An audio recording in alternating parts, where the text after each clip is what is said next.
Mestre e amigo Jesus, companheiro de tantas vidas, de tantas jornadas, mentores espirituais que nos abraçam nesta casa, na noite de quinta em especial, mentores que nos acompanham em nosso dia a dia, sempre agradecidos estamos pela presença amiga e amorosa, que busca nos levar sempre ao bom caminho e pelo bom caminho. Pedimos que abençoem a nossa noite, para que ela mais uma vez transcorra em clima de paz, de luz, de harmonia. Que iluminem em tu o nosso palestrante, Adenauer, e sua mensagem venha nos trazer aquilo que aqui precisamos ouvir, aquilo que aqui viemos buscar. Que a sua paz, mestre amigo, que a sua luz sejam nossos companheiros, agora e sempre. Assim seja. Nossa leitura. Obrigada. Que fazemos do Mestre? Que farei então de Jesus, chamado o Cristo? Pilatos, Mateus, capítulo 27, versículo 22. Nos círculos do cristianismo, a pergunta de Pilatos reveste-se de singular importância. Que fazem os homens do Mestre Divino no campo das lições diárias? Os ociosos tentam convertê-lo em oráculo que lhes satisfaçam as aspirações de menor esforço. Os vaidosos procuram transformá-lo em galeria de exibição, por meio da qual façam monstruário permanente de personalismo inferior. Os insensatos chamam-no indebitamente à aprovação dos seus desvarios, a que se entregam à distância do trabalho digno. Grandes fileiras seguem-lhe os passos, qual a multidão que o acompanhava no monte, apenas interessada na multiplicação de pães para o estômago. Outros se acercam dele, buscando atormentá-lo à maneira dos fariseus arguciosos, rogando sinais do céu. Numerosas pessoas visitam-no, imitando o gesto de Jairo, suplicando bênçãos, crendo e descrendo ao mesmo tempo.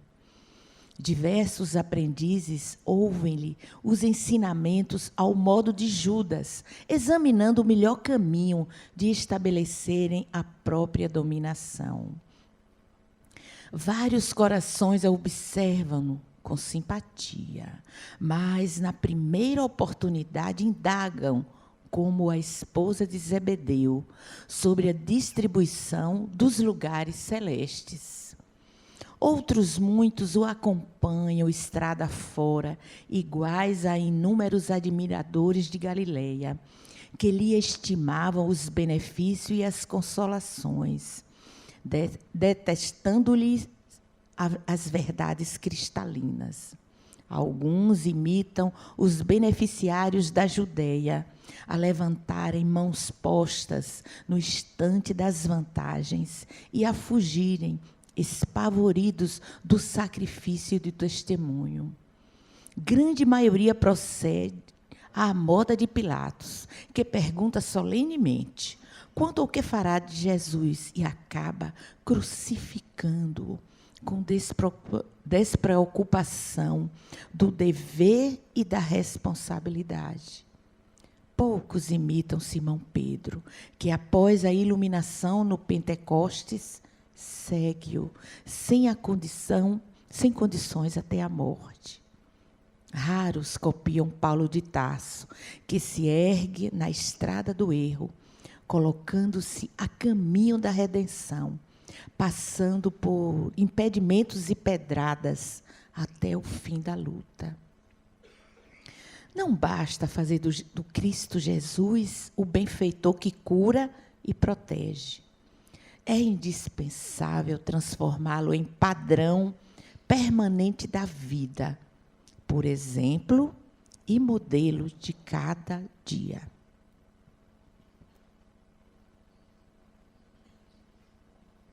Meus irmãos, muita paz. Há muitos anos, pelo menos uns 40 anos atrás, eu conheci um homem de nome Aldo. Ele já era um senhor, talvez tivesse 70, 74 anos, por aí, quando eu o conheci. E ele parecia ter me adotado, porque me tratava com muito carinho, com muita atenção. Ele espírita, eu estava começando, e ele tinha um apelido que os espíritos colocaram nele. O apelido dele era o Senhor dos Espíritos. Ele morava aqui em Itapuã. A esposa dele trabalhava com ele na mediunidade durante muitos anos. E ele conversava muito comigo. Me ensinava muita coisa, me contava algumas experiências que eles tiveram, experiências mediúnicas. Interessante como é você lidar com pessoas com um olhar espiritual. Quando eu converso com uma pessoa, eu me pergunto, por onde andou esta pessoa? Que bagagem ela traz? Que experiências viveu no passado? Quantas histórias não deve ter cada um de vocês? Como lidou com sucessos, insucessos? Como lidou com doenças? Por que países transitou? Cada pessoa é um rico manancial de sabedoria, daí o respeito a cada ser humano. As pessoas, elas não são bonitas ou feias, elas são encantadoras pelo conteúdo que trazem, apenas não se lembram dos detalhes, mas são encantadoras, todas as pessoas, da mais pobre à mais rica, da mais feliz às mais infelizes, todas as pessoas são encantadoras. Por isso, e o senhor Aldo era mais encantador ainda, porque ele exalava espiritualidade. Tem pessoas que exalam espiritualidade, outras exalam descrença, insegurança, exalam inveja, ciúme. Mas, se você tocar a pessoa num determinado ponto, sob determinado aspecto, ela começa a exalar sua sabedoria, sua espiritualidade.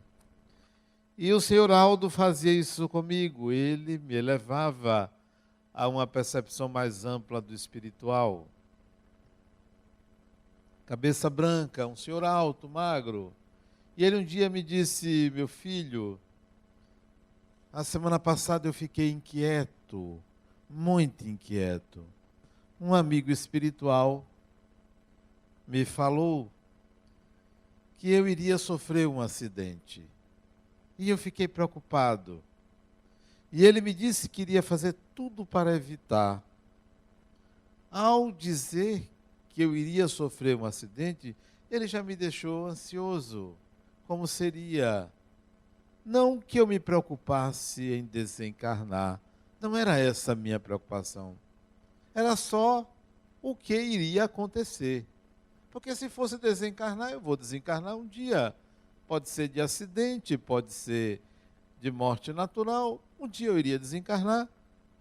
Mas eu fiquei me perguntando, será como esse acidente? E ele me disse que seria de carro, que eu sofreria um acidente de carro, mas que ele tentaria evitar. E me disse o dia. Então, muito tranquilo, Bastava que eu não saísse de carro naquele dia, eu evitaria o acidente. Era um dia de domingo, o dia que ele me disse que eu sofreria o acidente. E ele me falou a semana passada, e é no próximo domingo, no outro domingo. Ele conversou comigo no sábado. O acidente não seria no dia seguinte, seria no domingo da semana seguinte. E eu fiquei ansioso, me perguntando, mas conversei com minha esposa, esqueci o nome dela. E ela me tranquilizou: meu filho, não se preocupe com isso. O que tiver de ser, será. Despreocupe-se. Você fica em casa. Pois bem, domingo de manhã, dia marcado para o acidente, ele recebe um telefonema. Naquele tempo, telefone fixo. Toca o telefone fixo, era o filho dele, que morava na Cidade Baixa. E o filho liga para ele: meu pai, estou precisando de sua ajuda, vem aqui. Meu filho, eu estou cansado. Meu pai, eu estou precisando que você venha aqui.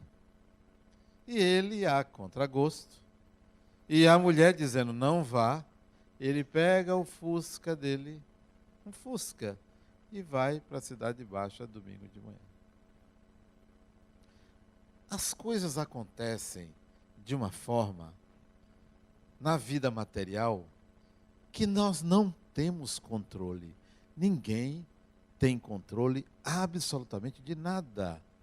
Por mais que você queira controlar as variáveis dos processos que você se envolve, há algo que escapa, há algo que você não sabe de onde veio, e olha aquele evento acontecendo. Pois bem, um amigo dele, naquele domingo, ele morava ali em Nazaré, o amigo dele, que era também um dos meus preceptores no Espiritismo, Silvio, também já com uma certa idade. Silvio não tinha o hábito, domingo, de sair.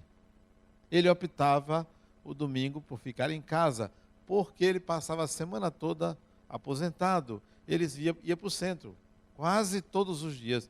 No domingo ele ficava em casa. Então, aquele domingo, de manhã cedo, um amigo espiritual dele aparece a ele em casa e diz: vamos para a praia. E o leva para a praia aqui de Jaguaribe. Ele morava lá em Nazaré, perto do Barbalho. Ele pega o carro dele, ele tinha uma Brasília azul. Brasília azul. Pega o carro dele e vem para a praia, bota uma esteira, senta e vê e vai ler o jornal. E ali fica frente ao mar, lendo o jornal dele, meditando. Ele era separado, morava sozinho, então não tinha que carregar muita coisa, nem ser carregado. Ele ali ficou na praia. Perto de 9 horas da manhã, o amigo espiritual dele aparece de novo na praia e diz: vamos para a casa de um amigo nosso, Aldo, para que ele não saia. Silvio então pega o carro aqui em Itapuã e vai para a casa do senhor Aldo. Se eu não me engano, na verdade o nome dele eu troquei, o nome dele era Roque. É parecido, Aldo e Roque é a mesma coisa. Roque e Aldo é tudo igual, né? Era o senhor Roque. Aldo, não era Aldo, é porque eu gostava muito mais da senhora, esposa dele, que ela era uma médium fantástica, né? Ela conversava comigo, de repente ela incorporava um espírito, a gente conversava com o espírito, era uma festa espiritual, né? Isso era o dia a dia dos nossos encontros sábados, né? E eu gostava muito dela, e o nome dela era Dona Alda, né? E eu, às vezes, chamava ele de Aldo, mas o nome dele era Roque. Tem que dar nome aos bois. Pois bem, vai Silvio para a casa de Roque, e do senhor Roque, E chega lá, quem disse que ele conseguiu dissuadir Roque de ir? Telefona para o filho, Dona Alda liga para o filho, que não consegue falar com o filho, o telefone só ocupado a partir daquele momento. Então, Roque tinha que ir à Cidade Baixa. Ela disse, eu vou com você. Ele disse, você não vai. Se eu disse, eu vou em seu lugar, eu tenho que ir, eu vou. Vou devagarzinho no meu carro. Cuja companhia era o espírito que estava tentando evitar o às vezes inevitável. Foi de Itapuã para a Cidade Baixa. Quando ele chega no Largo de Roma, sabe onde é o Largo de Roma? Ali tinha um famoso cinema, Cine Roma, né? Meu pai até trabalhou naquele cinema, foi contador daquele cinema, a época que era de Irmã Dulce.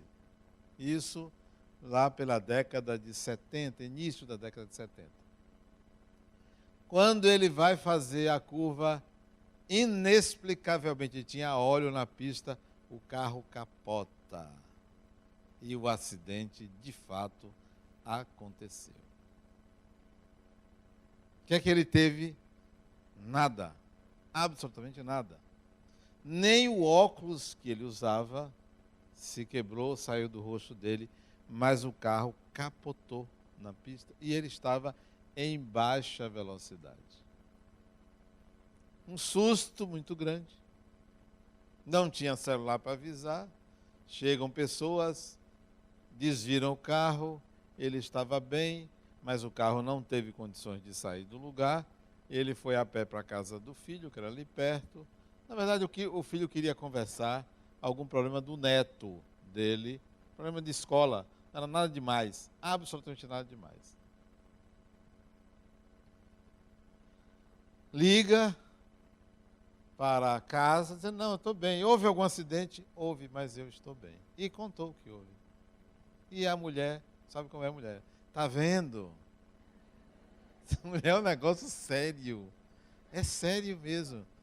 A mulher tem uma sintonia com Deus, porque ela parece que prevê tudo, né? Ela sabe de tudo, né? Está vendo, não disse? Bem que fulano, o amigo espiritual, falou que não era para sair. E Roque disse, não, está vendo? Não aconteceu nada. Não, absolutamente nada. Ah, mas poderia ter acontecido. Quais as lições que eu tirei? Porque isso Roque me contou 2 semanas depois do ocorrido. Quais as lições que eu tirei? É que uma pessoa, um ser humano, nós, não temos condições nenhuma de estabelecer o que vai certamente acontecer conosco. Não temos.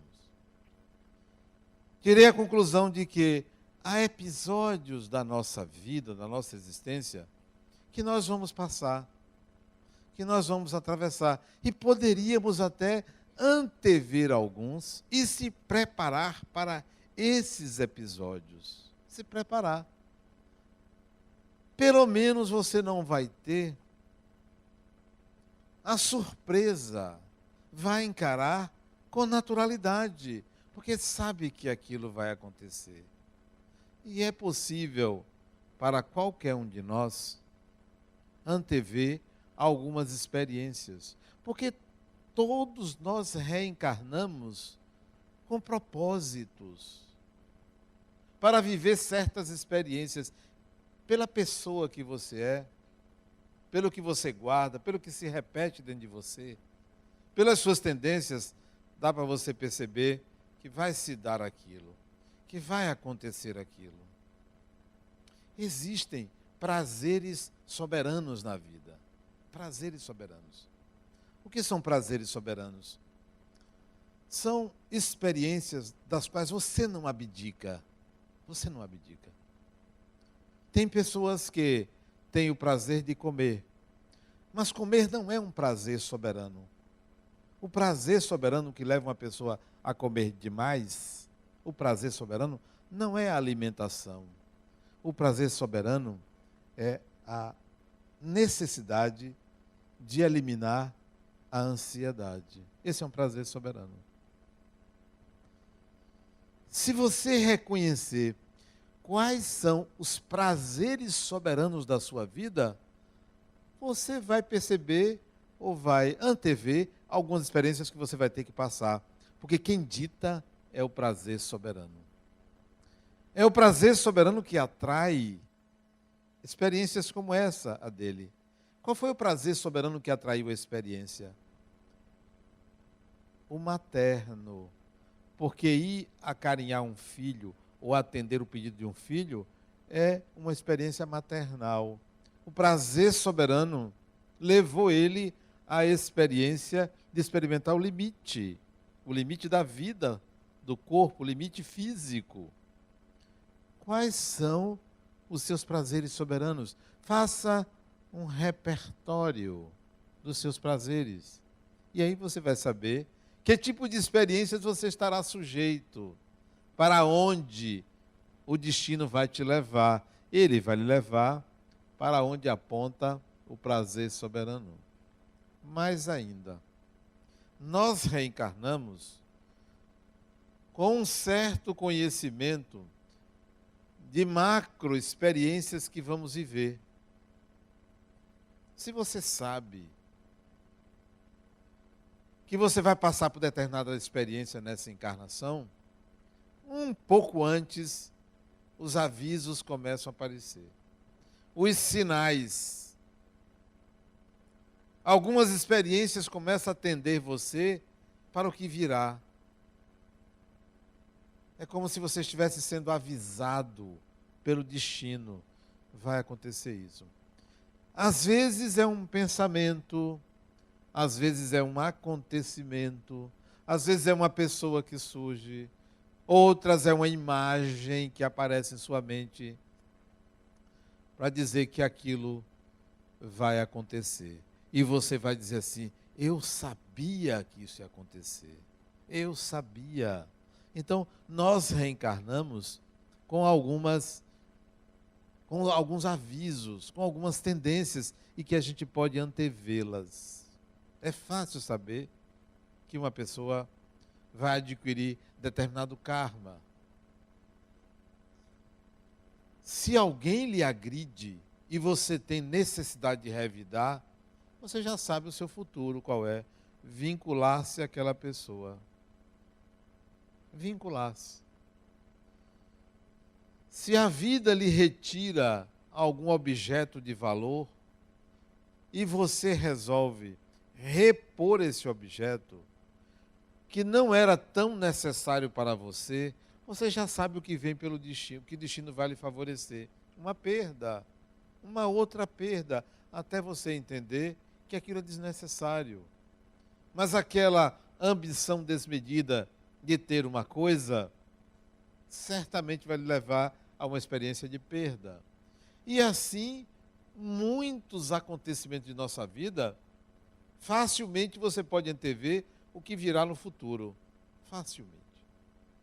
Uma pessoa que se casa com outra sem amor e que durante determinado período aquele amor não nasce, porque poderia nascer, o amor não é algo instantâneo, é algo que você constrói, pode ter certeza, a infelicidade virá. Pode ter certeza que haverá um revide da vida a quem não ama. Quem não ama, a vida dá um troco. O troco de quem não ama é a infelicidade. É certamente a infelicidade.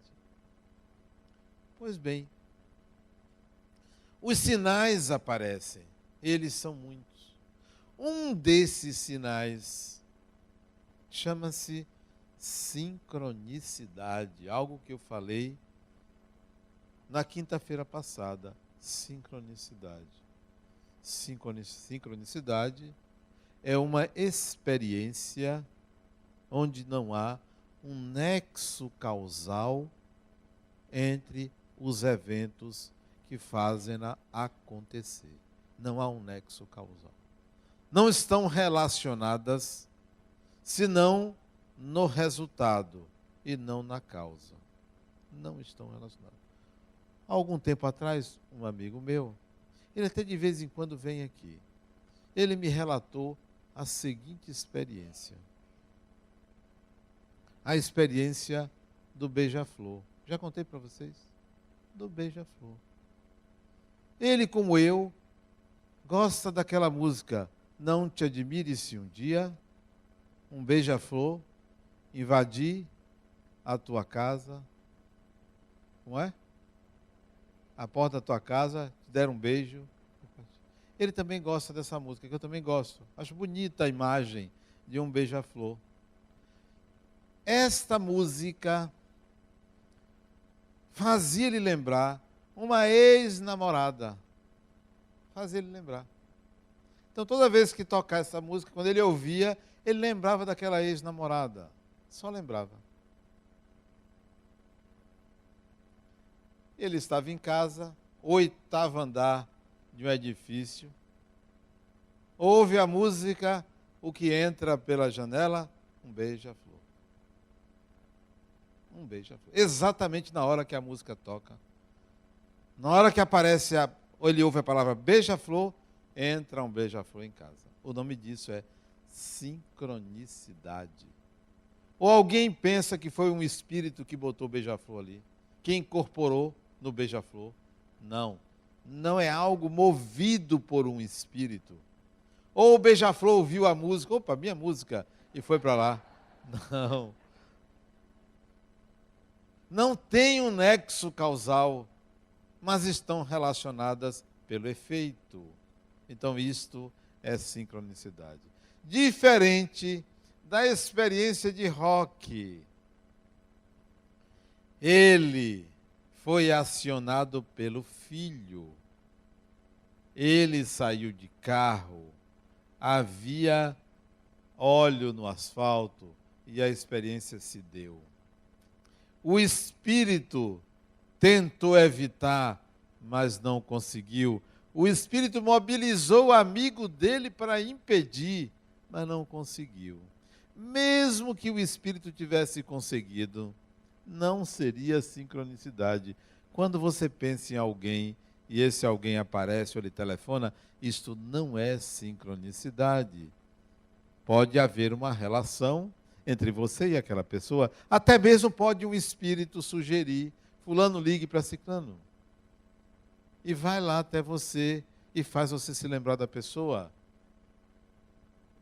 Há uma experiência num livro contado por uma professora primária de São Paulo, Cláudia Pinheiro, o nome dela. Ela desencarnou e no mundo espiritual ela foi cuidar de crianças desencarnadas, porque ela que era professora da infância, de crianças pequenas. E no mundo espiritual ela procurou fazer alguma coisa. E não pense que o mundo espiritual é um lugar que só tem gente de branco ou com perispírito negro. Não. A complexidade das cidades espirituais é igual ou um pouco mais complexa do que a nossa sociedade. Então tem tudo que vocês imaginarem. Tem gente, tem tudo, tudo. Todo tipo de conflito, de problemas, de prazer, de situações. Pois bem, ela procurou trabalhar. E entra numa instituição que acolhe crianças desencarnadas de 2 anos, 3 anos, 4 anos. Ela cuida dessas crianças que não tinham condições de assumir a identidade adulta assim que desencarnaram, que permaneciam como crianças. E, evidentemente, que iam se preparar para reencarnar. Porque quanto mais cedo desencarna o espírito e permanece ainda na idade de criança, logo, logo se procura voltar a reencarnar logo. Às vezes, pela mesma mãe, ou por um parente próximo. E a professora Cláudia ficou condoída com uma criança de nome Helena, que tinha saudade da mãe. Só que os espíritos não aproximam mãe e filho logo que desencarnam, porque prejudica um e outro. Vêem-se, mas à distância, separados por algum elemento que impede o contato físico, porque se houver o contato físico, pode haver uma saudade que traz adoecimento à mãe. Fazendo outro parêntese, eu volto. Uma mãe me contou esses dias, o filho dela desencarnou há 15 anos atrás. 15 anos. Pois bem, ela sonhou. E ele desencarnou adulto. Ela sonhou com ele abraçando ela. Dizendo, minha mãe, eu estou vivo. 15 anos depois. Disse, Adenauer, eu não consegui dormir por causa desse abraço. Até hoje eu sinto o meu filho me abraçando. Imagine uma criança. Como não deve sentir uma mãe? Primeiro, a dor da separação. E depois, esse abraço, essa aproximação. Desconcerta, desequilibra. Então, vê-se a distância. Pois bem, a professora Cláudia, condoída da criança, providenciou a reencarnação da criança pela mesma mãe. Pela mesma mãe. Ela ainda tinha idade, ainda era fértil, já tinha passado algum tempo, vamos providenciar a reencarnação de Helena. Vem com a menina para casa, onde a menina viveu. E a menina, mais a professora Cláudia, quando chega na casa dela, encontra o pai e a mãe na sala. Quando a menina entra, a mãe diz assim para o pai, fulano, estou com saudade de nossa filha. Quando a menina entrou, isso não é sincronicidade. Ela sentiu a presença da filha no ambiente doméstico. E aí o pai responde, que bom. Aí ela diz, como eu gostaria que ela voltasse. Pronto. Isso já foi o convite para a filha se sentir recebida novamente pela mãe.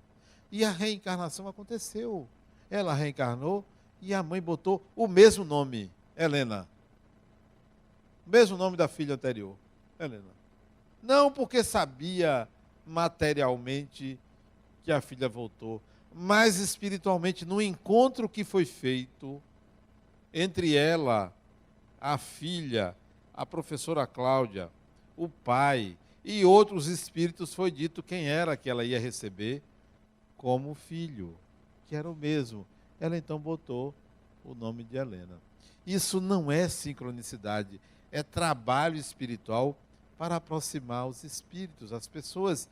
E como existe isso? A relação do mundo espiritual conosco é absolutamente natural. Nós é que transformamos num evento sobrenatural, mas é natural. Espíritos conversam conosco, andam conosco, participam das nossas vidas naturalmente e respeitam a nossa intimidade.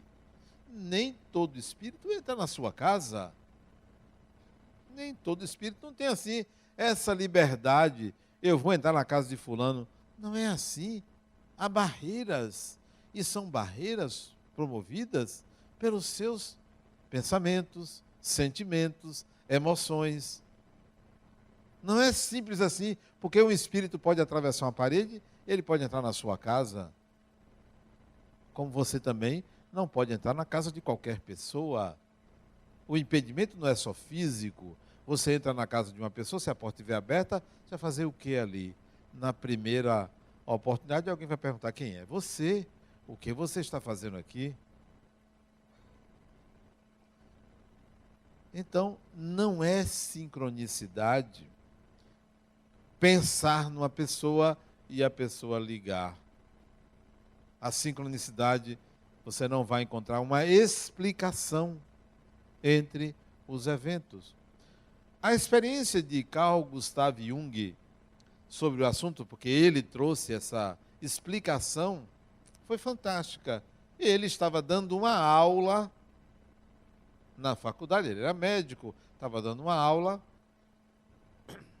chega na janela, ele tinha estudado para dar essa aula, chega na janela, e ele cita um besouro que não tinha na região, não existia. Quando ele fala o nome do besouro, o besouro bate no vidro, pelo lado de fora da sala. Não vamos pensar que foi o besouro incorporado. Não foi. Isso é sincronicidade. A natureza conversa conosco. Sincronicidade é um diálogo de Deus com o ser humano, com o espírito. É um diálogo da natureza com você. É uma conversação. A questão é você aprender a decodificar, a entender que diálogo é esse. Como é que Deus conversa conosco? Assim são certos sonhos. Sonhos de sincronicidade. Sonhos que você tenta entender objetivamente, tenta entender psicologicamente, tenta entender espiritualmente, mas não há qualquer explicação lógica, causal para aquele tipo de sonho. É um diálogo de Deus com você, porque os sonhos não são experiências extra-humanas. Os sonhos vêm da matéria-prima do ser humano, que é a mente humana. Não vem do cérebro, não vem de uma experiência do dia. É um acontecimento pontual daquele momento em que está acontecendo, e alguns deles não têm qualquer explicação. É um diálogo de Deus com você. E a gente pensa que o diálogo nosso com Deus é na oração, é numa igreja, é no centro espírita, é num templo, é no sofrimento, é na alegria. O diálogo de Deus com o Espírito é permanente, é constante, é a todo momento. E nós buscamos um intermediário. Fala intermediário, uma vez eu estava fazendo uma palestra, também tem muitos anos, numa plateia como essa, e eu estava falando sobre mediunidade, sobre a influência dos espíritos. E no final, naquele centro, as pessoas faziam perguntas. E uma senhora, ela devia ter seus 80 anos. Posso fazer uma pergunta? Com a voz sofrida. Pode. Disse: eu perdi meu marido há 1 ano e meio.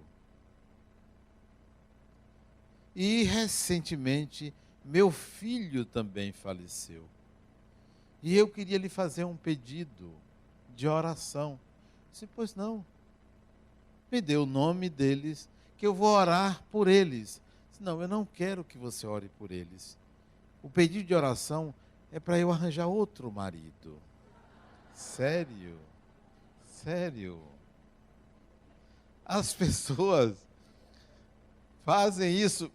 Preciso de intermediários de Deus. Por que não pede a Deus? Toda pessoa que pede a Deus um marido, Deus dá outra coisa. E a pessoa nunca vai ficar satisfeita com o que recebe. Cuidado com o que você pede. Peça a Deus lucidez, e não um marido ou uma mulher. Porque se você pedir a Deus lucidez, Ele vai lhe mostrar quem é quem. E se você pedir o quem, você não vai ter a lucidez. Então, o diálogo do Espírito com Deus é permanente. É você. Não é aquele diálogo assim, faço ou não faço, está certo ou está errado. Isso não é diálogo com Deus. Isso é diálogo com a sua sombra. Isso é diálogo com a sua dúvida. Isso é diálogo com a sua insegurança. O diálogo com Deus é diferente. Escute. E escutar Deus é aprender a escutar a própria alma. E não se escuta a alma com os ouvidos. Não se escuta a alma quando a gente está voltado para o mundo. Escuta-se a alma quando você está voltado para a sua essência. E a sua essência é ser espírito. A atmosfera espiritual gerada pelas pessoas que se interessam pelas coisas do espírito é algo que encanta. A pessoa se torna criativa, alegra-se. Você sai daquele estado de dormência e latência, que é o estado de quem fica olhando muito para fora. Quem fica extasiado com o mundo não consegue escutar a própria alma. E quando você escuta a alma, você conversa com Deus. Não é no silêncio exterior, é no silêncio interior. Uma vez eu disse para uma pessoa aqui, criatura, faça silêncio. Mas eu sou tão calada. Não é o que você fala, é o que você pensa. Chega, dói dentro de mim. A forma como você grita, você só está gritando internamente. Pare de gritar. Esses gritos seus dificultam o entendimento de você sobre quem é você. E é difícil você resolver algo internamente se você grita para tudo quanto é lado. Você reclama de tudo. Você perde a noção de unidade externa, porque você grita para tudo quanto é lado. A sincronicidade é o princípio da conexão acausal.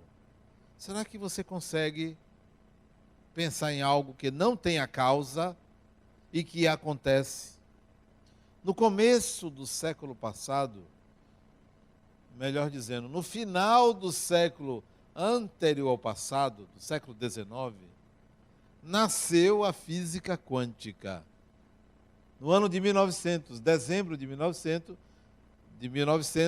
as experiências do físico Max Planck fez surgir a teoria quântica, a física quântica, que evoluiu durante poucos anos, 15 anos, surgiu 25 anos, a moderna física quântica, que mudou o pensamento da humanidade sobre causalidade.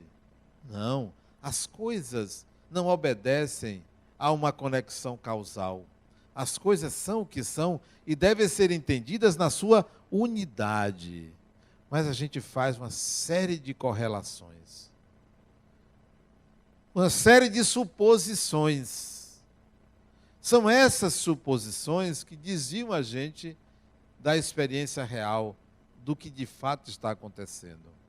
Até, por exemplo, um ato que você cometeu agora, ontem, anteontem, que você se lembre exatamente do que aconteceu, você nunca vai conseguir descrever como de fato aconteceu. Porque nada se repete, nem a descrição de um fato. Porque você vai adicionar emoção. O olho do observador vai alterar a experiência vivida, sempre. Então, não existe essa relação que nós fazemos entre as coisas. Ela é providencial, ela é representativa, porque na realidade os eventos são todos únicos. Portanto, encontrar uma pessoa, falar com uma pessoa, é um evento único. Hoje, de tarde, eu fui num banco fazer um depósito. O pouco que o psicólogo ganha, ele vai e bota no banco, né? Fui lá. E eu procuro a fila do idoso, porque eu adoro me colocar nesse lugar. Estaciono no lugar do idoso e vou logo para preferencial, claro. E eu cheguei no banco do lado de fora, tinham 2 filas para todos os caixas e não tinha nenhum preferencial. E existia ali caixa preferencial. Aí eu olhei a fila grande, não tinha meu lugar, eu vou perguntar. Aí cheguei para a mocinha e disse, vem cá, onde é o caixa preferencial? Eu disse, o primeiro, pode ir. Eu disse, mas não tem nada lá. Pode ir, ali é o preferencial. Aí me instalei ali na frente, a fila enorme, né? Me instalei ali. Aí uma mulher, sempre uma mulher. É um negócio impressionante. Olha, tá tudo bem, mas tem uma mulher. Deus fez o mundo em 6 dias. Quando ele fez a mulher, bagunçou tudo.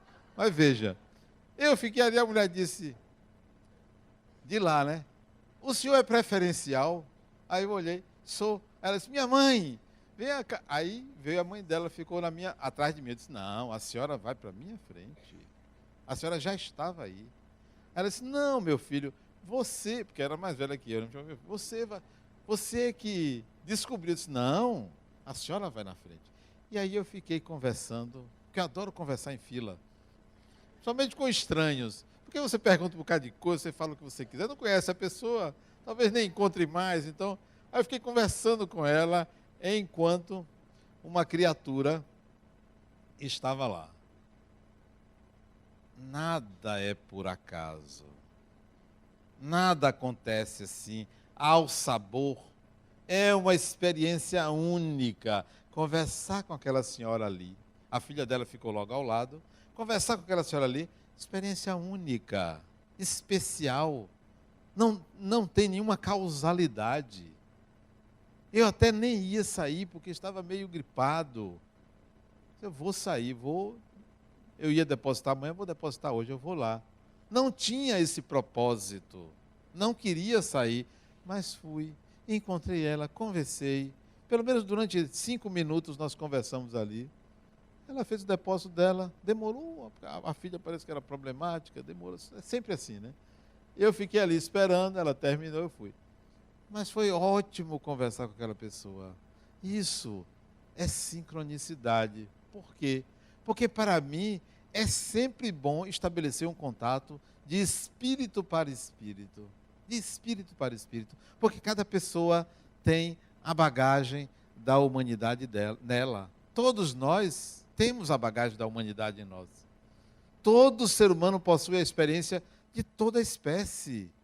Não tem o detalhe, porque o detalhe é de cada um. Mas você tem a experiência da humanidade. Todos nós. Todos nós somos frutos de milhões de anos de história, de experiências. Então, poxa, conversar com uma pessoa é conversar com a humanidade, é dar valor àquilo, é não se incomodar se aquela pessoa tem essa ou aquela característica, tem esse ou aquele problema, tem esse ou aquele biotipo. E outra coisa, se a pessoa tivesse com um defeito físico, eu perguntaria logo o que foi isso. Pergunto tudo. Tudo. Psicólogo é curioso, né? Ele quer saber de tudo. Se deixar, pergunta com quem mora, onde vive, o que faz, né? Tudo, pergunta logo. Só não dá o cartão, porque eu não tenho cartão. Mas pergunto tudo. Então, aproveite quando vocês conhecerem uma pessoa, ou estiverem diante de uma pessoa, respeite uma pessoa, porque você está lidando com a matéria-prima, com a obra-prima de Deus. Qualquer um de nós tem uma bagagem enorme, bagagem essa que merece ser conhecida ou compartilhada. Compartilhar. Quando tem tempo, eu falo um pouco de mim, mas eu tenho tanta vontade de conhecer o outro, que eu deixo que a pessoa fale e eu pergunto. Se pergunta sobre mim, eu digo, mas se não perguntar, eu vou saber de tudo sobre a pessoa, onde mora, com quem mora, se é solteira, casada, se alisa o cabelo, se não alisa. Eu pergunto, e eu noto se a pessoa Passou chapinha, não passou. Porque eu tenho filhas. Tem a mulher que passa também aquele negócio, como é que chama? Aquela escova. Então eu noto se a pessoa faz as unhas. Eu noto, né? Hoje mesmo eu disse a uma paciente, vestido novo, hein? Você estava repetindo às vezes. Vestido novo. Porque já pensou? A pessoa vai para o psicólogo repetir a roupa? Cansa, né? Cansa. E ela ia com as roupas mulambentas. Digo, olha, vocês estão rindo, mas é verdade. Eu observo tudo, tudo.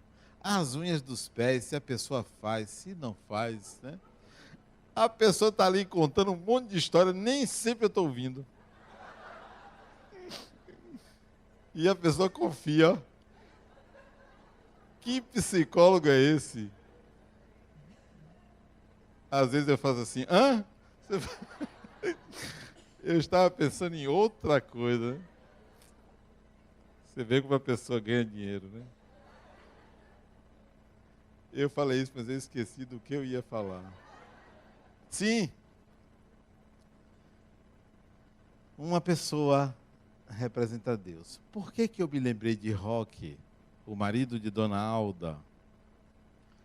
Pela riqueza espiritual que aquele homem trazia. Que tal vocês se lembrarem disso? Será que eu consigo exalar espiritualidade sem estar querendo doutrinar ninguém? Porque ou coisa ruim você encontrar alguém que quer lhe doutrinar, seja para o espiritismo, seja para qualquer religião. Ou um negócio chato. Mas você pode exalar espiritualidade sem precisar estar doutrinando ninguém. Basta você pensar. Você vai atrair espíritos para aquele diálogo. Você vai movimentar a psicosfera em torno de vocês. Então, vamos pensar nisso. Vamos levar para casa. Amanhã, eu hoje vou sair de casa pensando no espiritual. Eu vou exalar isso. E talvez a gente consiga ser uma pessoa encantadora. Muita paz.